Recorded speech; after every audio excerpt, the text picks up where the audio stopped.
All right, so we're here today with Lee Taft. We're here to ask him some really, really important questions. I'm Dr. Ben DeLuca. This is Dr. Donald Mole. You are? Dr. Kevin, physical therapist. And how do you pronounce that last name? Leon. Not Lung. All right, so first question, I'm sure you get this a lot. You're in a lot of gyms. Yep. Gyms all across America. So the zombie apocalypse breaks out. You've been in a lot of gyms. You're allowed to take any piece of equipment with you, either for training or for whatever zombie bashing purposes you want. What would it be? Okay, now you got me thinking here. All right, first of all, thank you for having me a part of this. This is awesome. Looking forward to it. Yeah. So, you know what I think I would take now? Do you guys remember the tornado ball? I don't even know if they still make that, but it's a medicine ball that has a rope attached to it. Right. Oh, Yeah. okay, so now, yeah. So before I was thinking, all right, what would I want for me, for Lee Taft to work with? And I'm thinking, all right, that's not going to help me if a zombie comes after me. Tornado ball, I could take 4 out probably, especially if I got the recoil back. So I would say tornado ball. That's awesome. See, he's looking for a good short range, can keep some distance. Doesn't There's a get velocity bit. on there too. Yeah. What about you? I would probably go with a dowel and sharpen the edges of it. Walking Dead fan. Walking Dead. Yeah. I would go sledgehammer all day. Light sledgehammer. Yeah. Not like a 20-pounder. So, But volume, right? Yeah. so thank you, CrossFit, for introducing sledgehammers to the gym, or wherever it came from. Yeah, I would take Lee Taft because I want to be able to change directions fast. I need to be able to get away. I don't want to be zombie fodder. Well, what I The always big guy always gets eaten That's first. right. But what I always said about that is I don't have to be the fastest. I just have to be faster than the slowest. As long as that's right. As long as you don't. You see the three of you guys? That's why you're coming with me. I gotta cover some ground. All right. So I'll just lead with this. So you've been doing this for a while. How long have you been kind of working with people? Where did you start? Well, 34 years now. Yeah, I started in phys ed. So so I'm the youngest of 6, and my father was in it for 44 years. So he was a phys ed, AD, coached everything, and then eventually the principal. When I got into high school sophomore year, became my principal.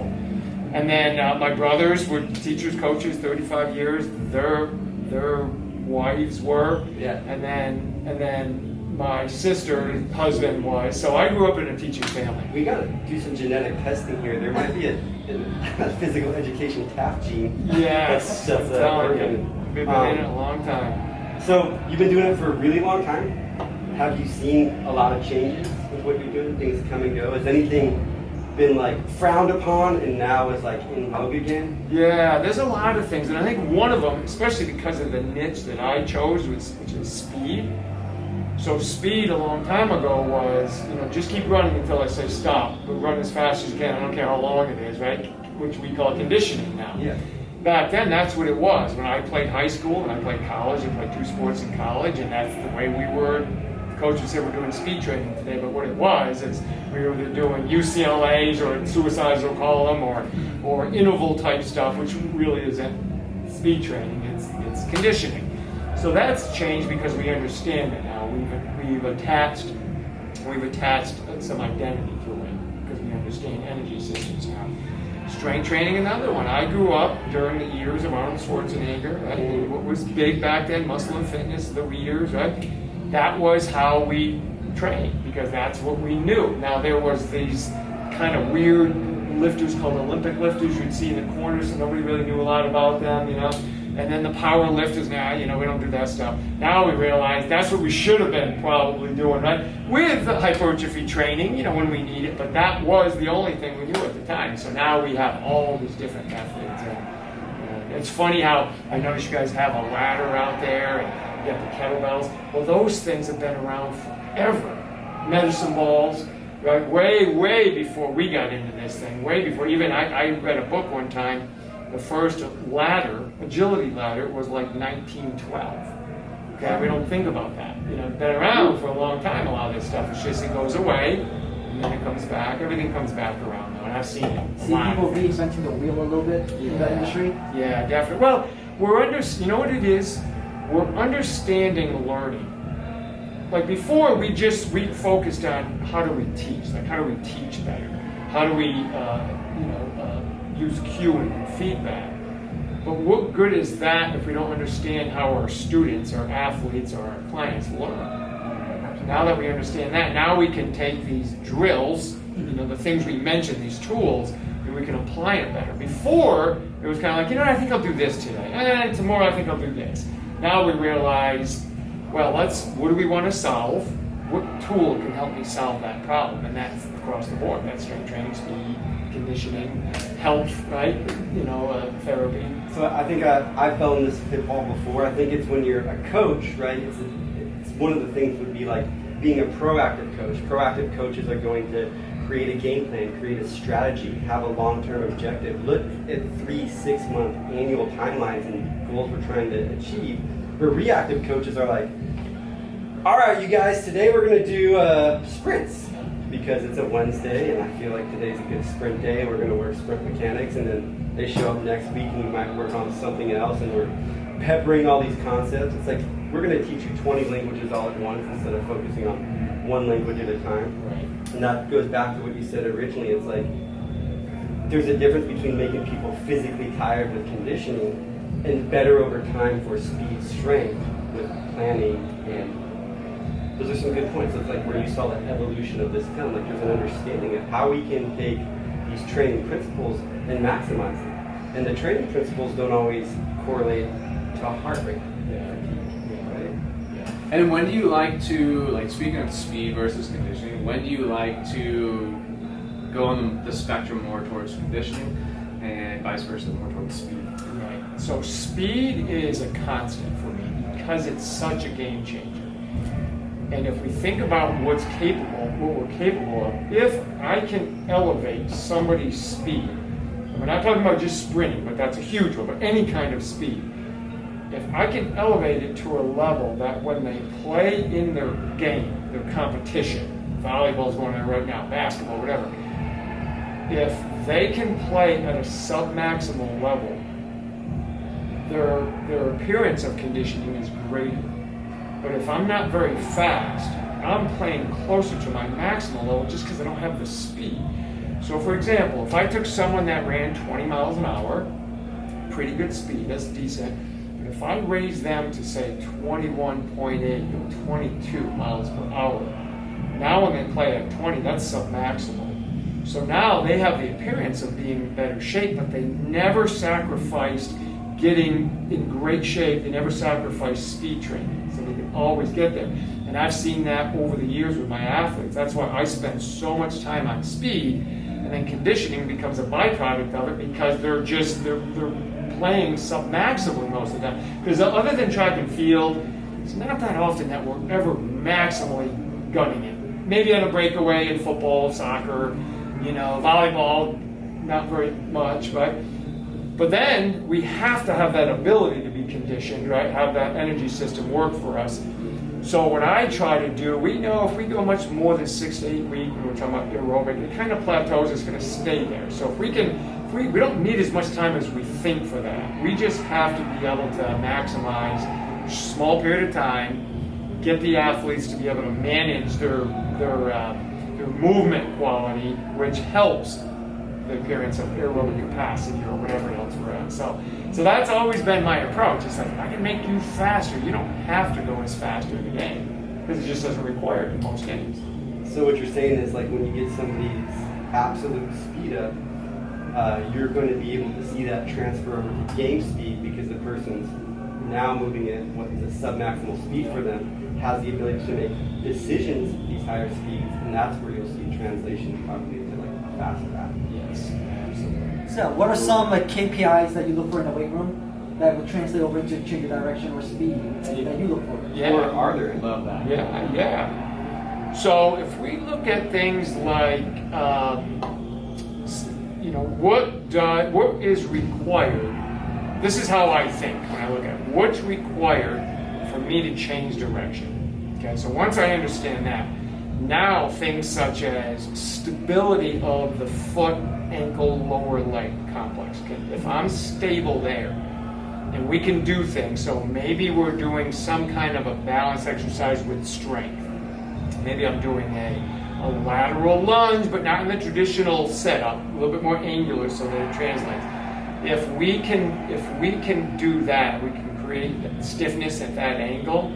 That's what I want to see, so that an athlete can get in and out of a cut very quickly. Because if not, when we cut, we have instability. Another one that's really big, and we'll talk a lot about that this weekend, is a concept called a fake throw that I've been teaching for years and years. That's a strength exercise that requires the upper body to be very stable, the core to be very stable, but it's got to be stable in relation to the plant leg angle.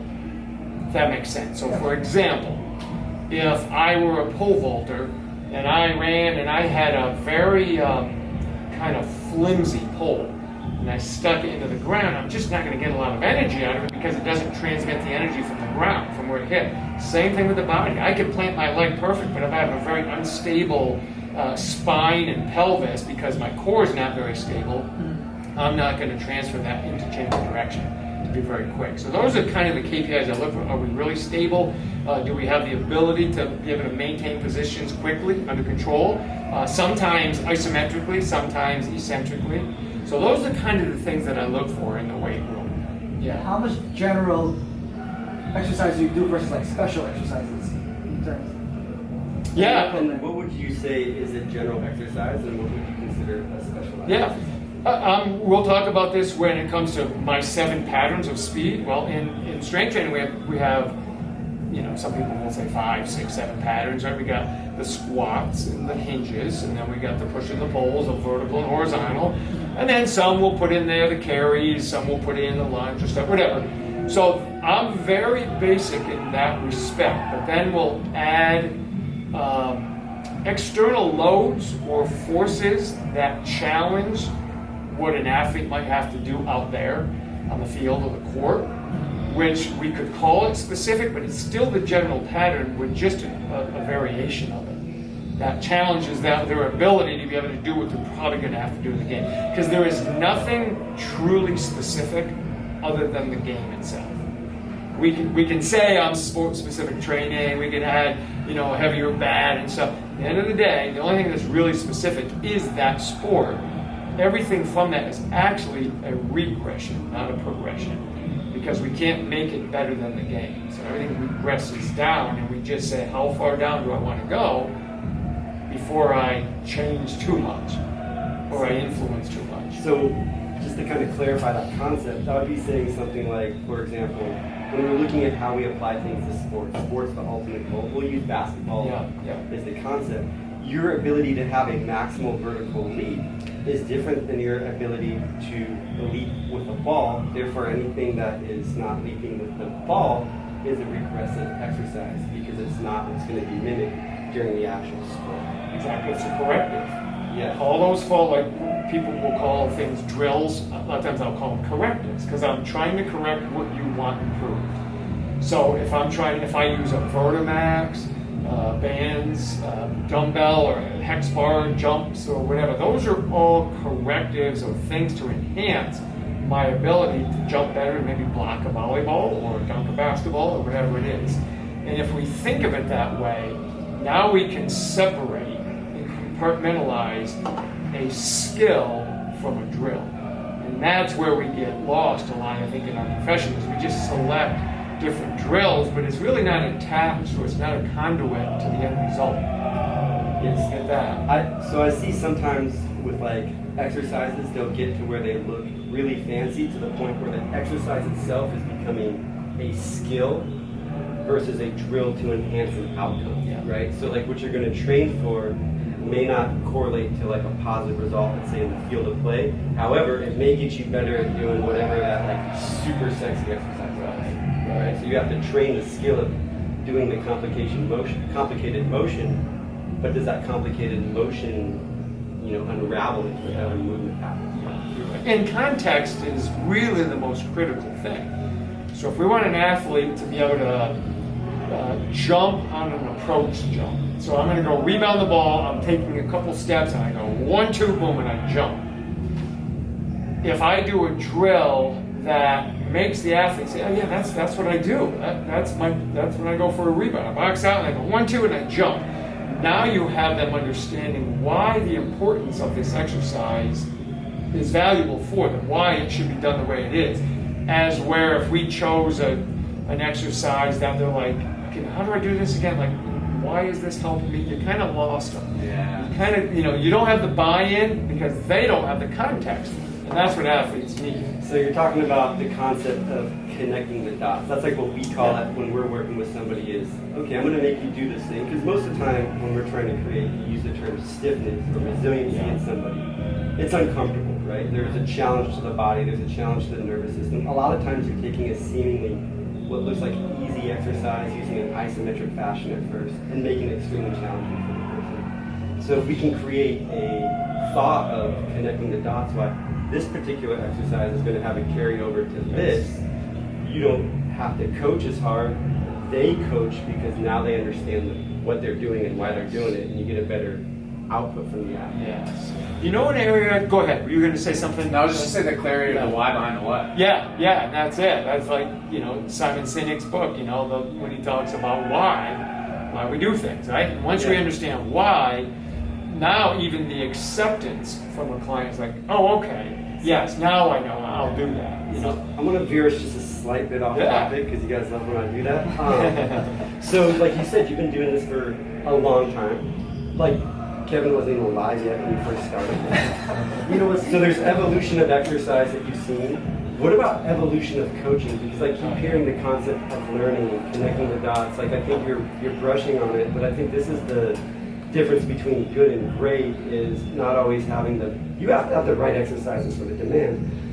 However, how do you coach that 6-inch space, right? The hardest space to coach in between the athlete's ears. Right. So what are some things that you've seen that are game changers that you use on a regular basis? Yeah. So where I think we've changed a lot, I know I have personally as a coach, because when I first graduated and I got my certificate saying I'm a teacher now, I was like, oh man, you're just giving me a license to and I talked and I said everything, and I told them, I said, your left foot goes here and your right foot goes here. Now I realize the most powerful way to help somebody learn is, first of all, you got to figure them out, and we got to give ourselves permission to be patient and permission to be wrong, because this is a hard profession we're in. This is a hard when you're trying to manipulate a person to be able to perform better or feel healthier or whatever.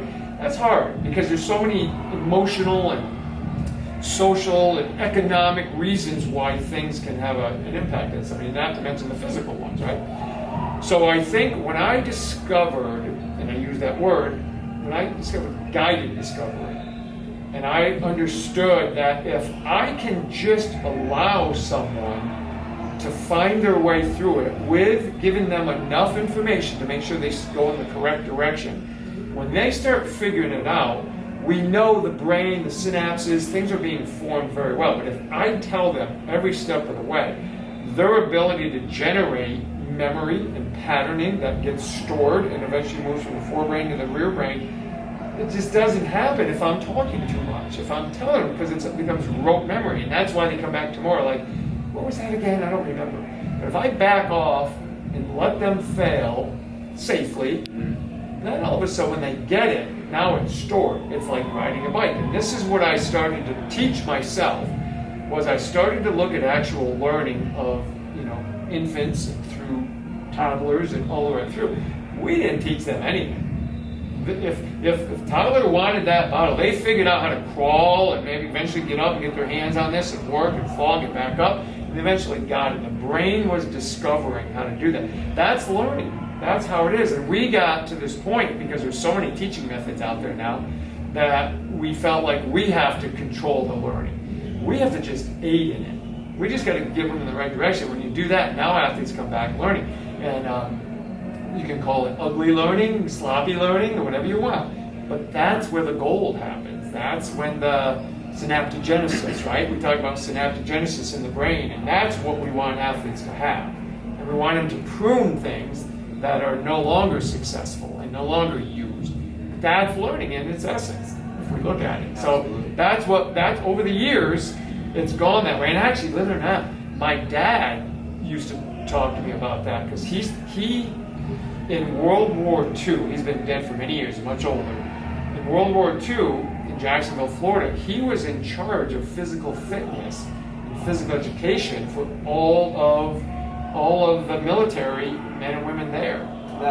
That is a huge gravity to understand the amount of people that you're trying to work with and get to buy into the concept of physical fitness during a time of turmoil, right? So I think that's an opportunity, like you said, to learn. But you, as a coach, you have this big responsibility to increase morale, right? Like to get people feeling good in that space. Yeah. So what did he actually learn from that entrenched experience that he was able to share with you? Yeah, well, the number one thing is, and this is where my strength as a coach is, because I started out as, number one, a phys ed teacher, and you're dealing with 25 to 40 kids per class. But I also, first year, I was a football coach, a basketball coach, a track coach. I got lots of kids, lots of athletes. So the one thing he taught me is, you will not solve every problem day one. So don't think you're going to go in. Just pick something that's going to add a lot of value and that the students, athletes, the military men and women, whomever, gain some wins at the end of the day.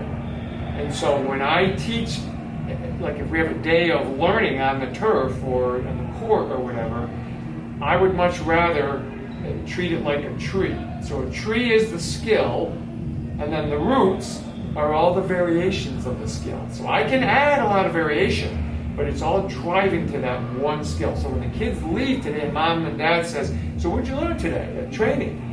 We did that. We worked on lateral speed today, and we added some resistance so I could get stronger. We added a little bit of fake throw so I could control my upper body, but it was all on change of direction. Versus doing all 7 patterns. Jumping, landing, change of direction, backpedaling. And then the kid says, we did a lot, but I don't know if I learned anything. Like, I can't remember what I really learned. So that's one thing. I give myself permission to go slow. And that long-term model, I don't rush it. It's almost like the resiliency mindset that we teach our clients, but we also have to have that resiliency mindset because you're going to fail forward many times. That's right, yep. And that concept you were talking about, it's not what you teach, it's what they learn, and understanding. It reminds me of a concept, it's like a bell curve. Yes. Like when you don't know anything, you don't say anything about it. And when you start to learn about it, you want to tell everybody everything about this thing, and you want to teach them everything, right? But a really good teacher goes back to not saying much and letting them learn and letting them fail. Yeah. My interns, when I had my speed academy, they'd be standing next to me like this, and they're watching me teach, and I could see them turning their head. They're like, and then they say, how come you didn't say anything? Like the athlete was done. And I'm like, well, what am I going to say that's going to help them because they haven't had enough time to fail yet? Like they need to go through the process. And I'd always go back to just think about riding a bike.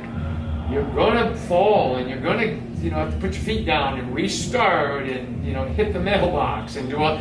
You got to go through that process. If we don't give them that opportunity, then we're actually cutting into what they're learning, because now they're just recalling what we said to them, but they didn't feel it. If they feel it, now they own it. If they're just regurgitating what we did, physically regurgitating it, they still don't own it yet. So it's a hard concept, it really is, because we all get tempted, but that's how learning occurs best, And I'm talking about buy-in.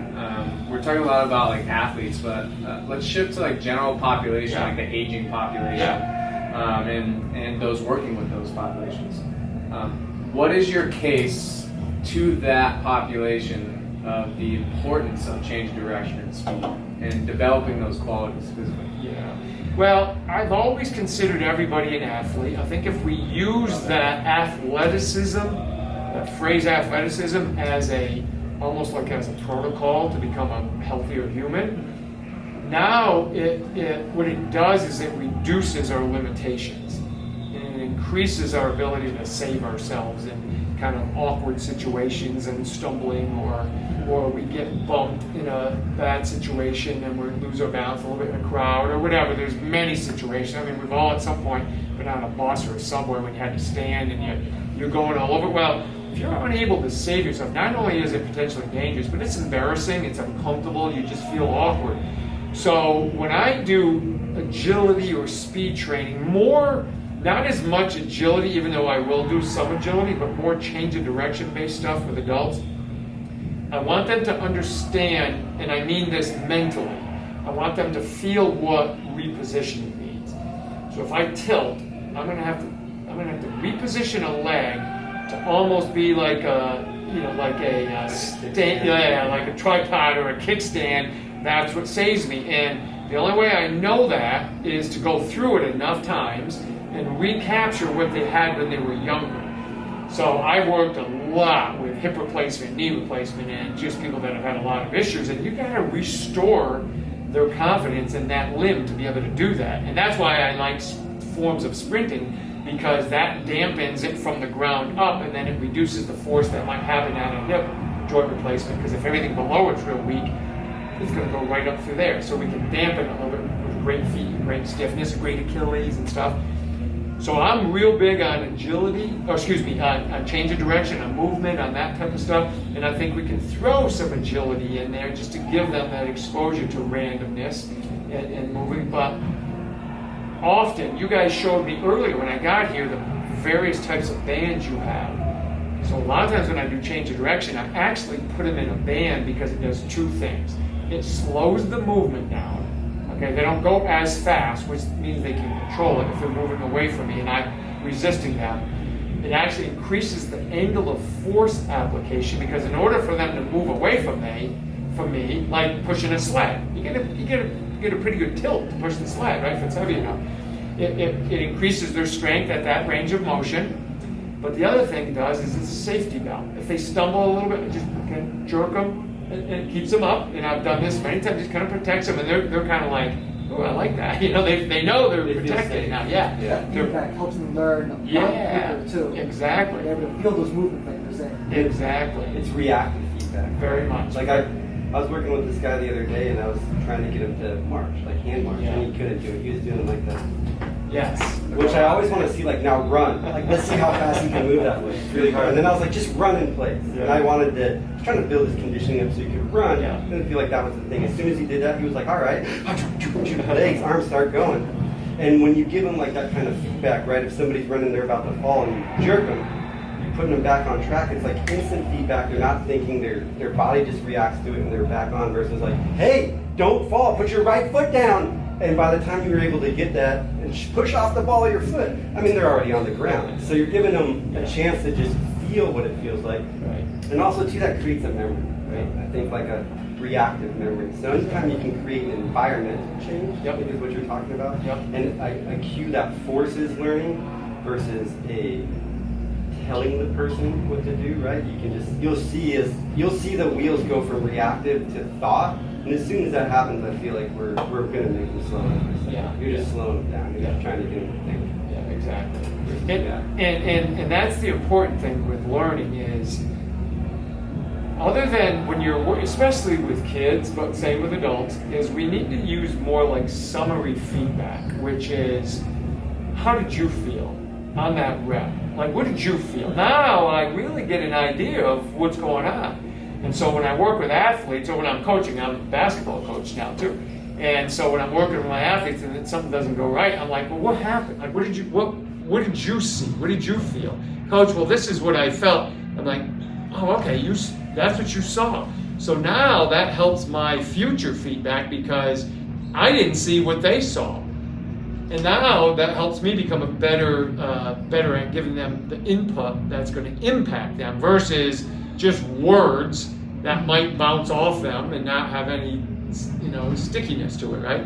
And so I think that's a real important part of teaching and learning is I've always said this, I can't remember where I learned it from, years ago, is when we talk, and we'll talk about this later with our group, is you want the athlete and you to be on the same page. So if you're doing a skill, and I say something to you, and your answer is yes, you felt that it was good, and I saw that it was good, and my answer was yes, we're good. Mm-hmm. But if you said no, I didn't like that rep, and I said no, I didn't like that either, we're good, because we're on the same page.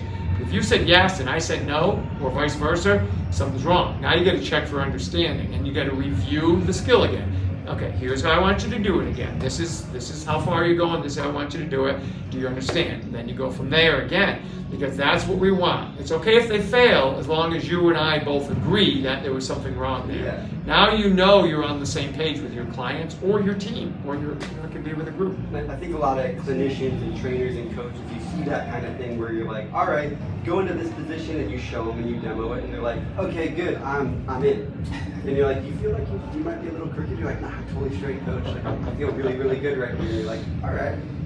You know, we might have to unpack that, because what you see and feel is different than what I see and you think I think. Yeah, Right? So I think that's some of the stuff you're Definitely. bringing to light. And you'll see that, I guess, at every level. You talked about coaching athletes, kids, and then like elderly population. When you work with these different, because they're all in different learning curves, right? Yes. They're all, you start dealing with teenagers and younger athletes. Their brain's in a whole different developmental stage. The neurons, the way things are patterned, they're learning patterns versus having maybe established patterns, or some things that we would maybe, if you were a golf coach watching someone swing, you might call it a bad habit, or a bad pattern. I don't know if there is such a thing, but when you're working with like the professional athlete down to the college athlete, to the junior athlete, to the senior athlete, is there a different approach based off like learning patterns that you've seen at this age? Meaning, will you do something different right out the gate from a youth athlete or a youth person versus like a senior population? That's a really good question, and all my movement patterns, and I've always said that there's no bias, there's no age bias. 7-year-old, 17, 27, 37 can all do the same patterns. How we approach it is going to be based on that. So if I'm working with, let's say I'm working with a 29-year-old professional athlete, one athlete. Okay, now their end goal is going to determine where I start, how I do it, how I approach them, how intense I get with them in terms of what I expect, versus the 17-year-old that's still trying to get to the next level. It's going to be a little bit different. But if you're working with a group, and it's a group of professional athletes, now you have to take a little bit of your aggressiveness out of it, because you have to mold it to the group, if that makes sense. So I can't, like, for me to compartmentalize for each one of you, it's not too bad because there's 3 of you. But if I have 23 to 30 or something like that of you, now I have to impact the greater good of the movement or the understanding as best I can. So I have to simplify my process. The drills that I select have to be not only easy for you guys to perform, but easy for me to assess and then give feedback. Because sometimes young coaches make a mistake and they do a really challenging drill with a group of people. It's just that you put yourself in a bad situation, because you can't correct it that well when there's that many people. So you have to select the right drills for the skill you're trying to accomplish. As when it's one person, now my teaching style, my coaching style can go wherever that person needs, wherever they need it. And it always is led by them first, and then I'll fill in from there. So. It's like a choose your own adventure. Yeah. Now you unlock that, so we can do that. Exactly, yeah. And that's the fun part with, you had mentioned earlier, coaches that really understand what they're trying to do, and they know they have an athlete or a team long enough, they can say, okay, within 6 months, this is what I would like to see this group be able to do with this team. But the really good coaches are able to go, with that in mind, they're able to adjust per workout, per week, per 2 weeks, per, micro, macro, they adjust accordingly, but they never lose the end result.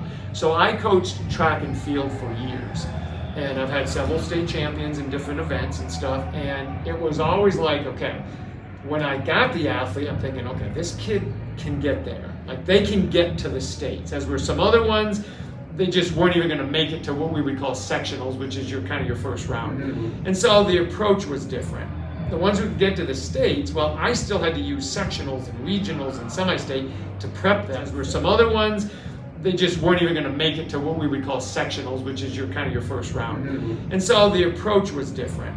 the ones who get to the states, well, I still had to use sectionals and regionals and semi-state to prep them for the state, as were the other ones. I'm just trying to get them there, and maybe they squeak.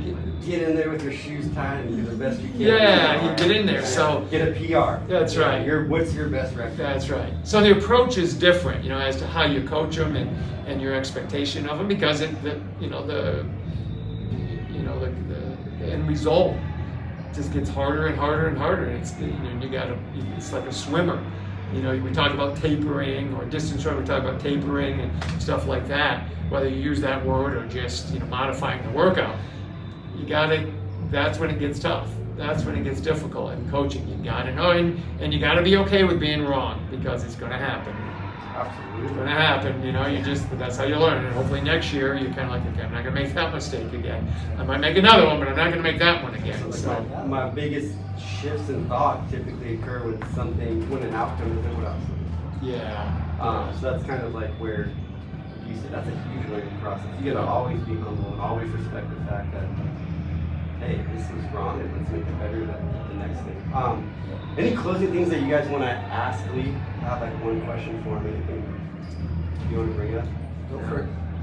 So, Lee, you've been doing this for a long time. Hopefully people that are watching this are in the field or looking to get better. Who is like some of your biggest influences, and what like just general advice or anything that you have for these people?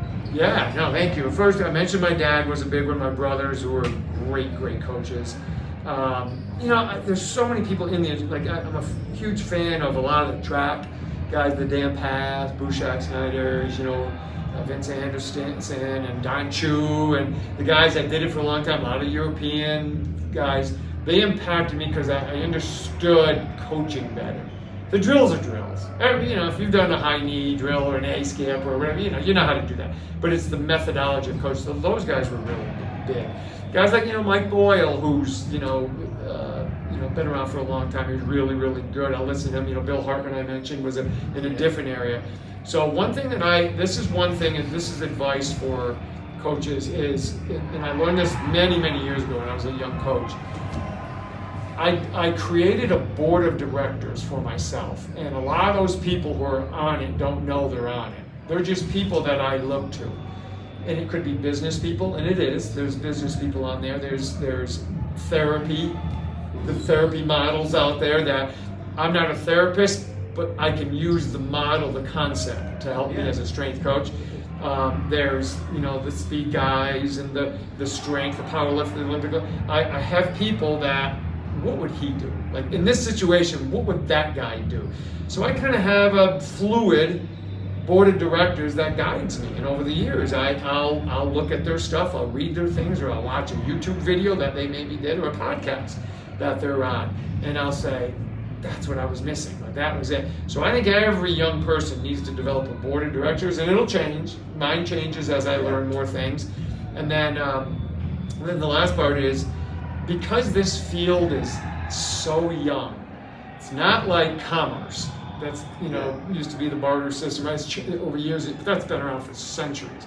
This is a young field. This is a very young field, and it's going to change. So we all have to be willing to be taught and accept being wrong and be okay with sharing ideas, because this industry was kind of like a bank. It was like a vault. Guys aren't sharing anything at times. And now it's starting to open up a little bit more. So I think we have to be willing to share, but we have to be willing to be humble enough to say, I don't know.